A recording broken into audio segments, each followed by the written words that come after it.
Hello, my name's John Heitfield. I've been a superintendent for over 20 years. There's always been one job that I've dreaded doing. That was aerification. But since they've improved the aerifiers, the top dressers, the core destroyers, core collectors, it's become a much easier job. There's always one part of the job that still is a tough job to accomplish. That was getting the aerified holes completely filled. So for the last 5 or 6 years, I've been tinkering with a concept, and I've came up with a brush that now will completely fill the aerified holes in 2 to 3 passes. It takes one guy just 15 to 20 minutes to do a 7,000 square foot green. It's called Sweep and Fill 2. And actually, after I sold several hundred to superintendents, they came back to me and said, this isn't just a terrific top dressing brush, it's also an excellent grooming brush. What they were talking about, the action of the brush bristles, they kind of flick like mimicking a push broom, and they get in the canopy and lift up the turf. Lifts up the lateral shoots, stands it straight up. You do that just before you mow. It clips them off, and then eventually the plant starts shooting up finer leaf blades, and you get a denser, more flat surface to put on. After about a year's use of it continuously, and I'll use it about every 2 to 3 weeks. After about a year, it's amazing how much finer the grass plant becomes and a much truer surface. So I've actually coined a new procedure in the golf maintenance industry. I call it flicking. Have you flicked your greens yet?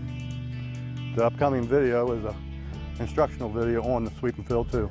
The process, and more importantly the ease of setting up the Sweep and Fill 2, has made the Sweep and Fill 2 the choice of many professionals.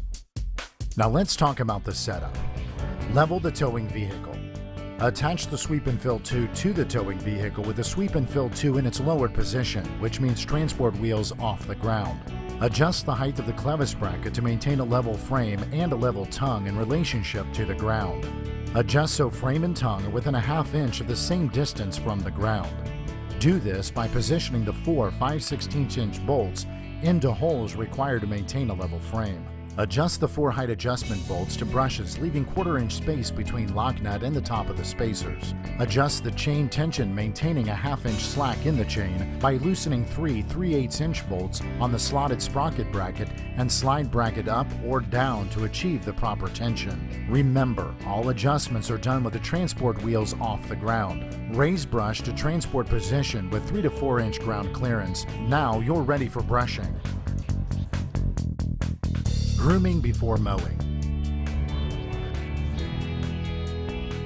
Lower brush to green and pull in a circular motion around the green. The flicking action of the brooms will lift lateral shoots, leaving the grass blades in a vertical orientation.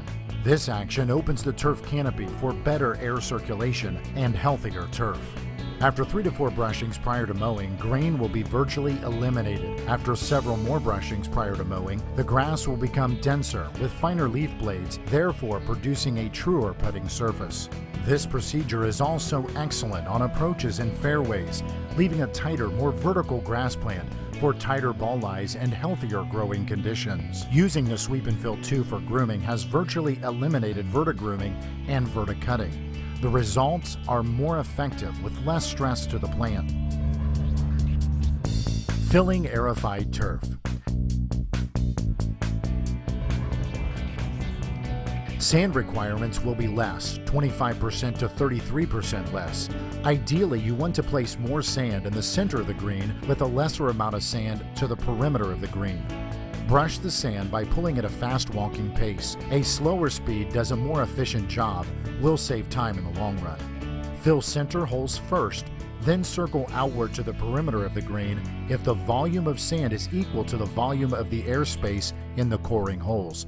The results will be dramatic.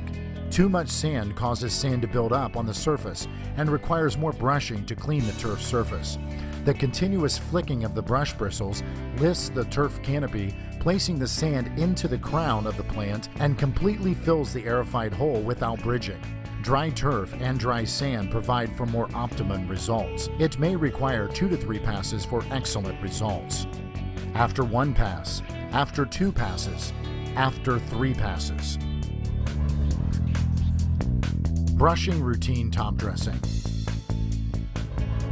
Using the same setup as aerified turf, pull brush across turf, working from center to outside. The flicking action of the brush bristles lifts leaf blades and places sand into the crown of the plant. It is possible to mow immediately afterwards or lightly water in before mowing. A large amount of sand may require 2 passes. The Sweep and Fill 2 is very gentle on the turf because of its flexible fibers, and with only about 3 to 4 inches of each brush actually making contact with the turf surface at all time. With my small work staff, I top dress greens once a month. Because of this, I apply 2 to 3 times as much sand as with normal light top dressing, which is done weekly or bi-weekly.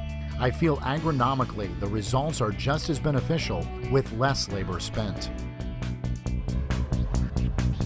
Other applications for Sweep and Fill 2: verdure removal in Bermuda, filling divots, redistributing infill in artificial turf, stripe patterns on artificial turf, limited thatch removal,